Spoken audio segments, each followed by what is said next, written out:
प्रार्थना का सही अर्थ। किसी ने बड़ी कमाल की बात कही है, बुढ़ापे में काया, अंधेरी छाया में, अंत समय में माया। दोस्तों, कभी साथ नहीं चलती है माया। नमस्ते। आज हम एक ऐसे विषय पर चर्चा करेंगे जो आपके दिल और आत्मा दोनों को छू लेगा। प्रार्थना का सही अर्थ। भगवान से प्रार्थना, उनका स्मरण, उनकी भक्ति, ये सब तो हम करते हैं, लेकिन क्या आप जानते हैं असली प्रार्थना क्या है? जब भक्त प्रहलाद ने भगवान से कुछ मांगा तो उन्होंने कहा, हे प्रभु, मैं आपसे सिर्फ एक बात मांगता हूं कि मेरे प्रियजनों की इच्छाएं पूरी हो जाएं। जब मां कुंती ने भगवान से कुछ मांगा तो उन्होंने कहा, हे प्रभु, मुझे बार बार विपत्तियां देना ताकि हर बार मैं आपका स्मरण कर सकूं। और जब महाराजा पृथु ने भगवान से कुछ मांगा तो उन्होंने कहा, हे प्रभु, मुझे 10,000 कान दे दो ताकि मैं आपकी पवित्र लीलाएं और अधिक सुन सकूं।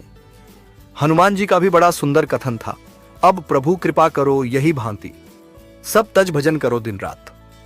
लेकिन सवाल यह है, हम भगवान से क्या मांगते हैं? यह सिफारिश बहुत महत्वपूर्ण है। अब मैं आपको एक छोटी सी कहानी सुनाता हूं। पुराने समय की बात है, हमारे देश में एक आदर्श गुरुकुल था। वहां पर एक विशेष स्थान था जहां सभी शिष्य परंपराएं और प्रार्थनाएं करते थे।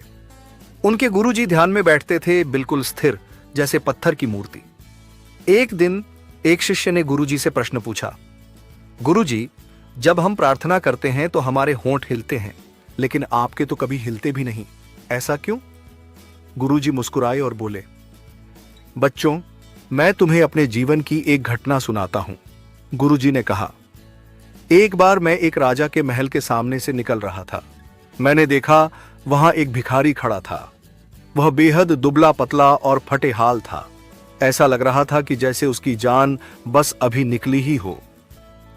भिखारी ने राजा से कहा, महाराज, मैं आपके द्वार पर खड़ा हूं, मुझे देख लीजिए।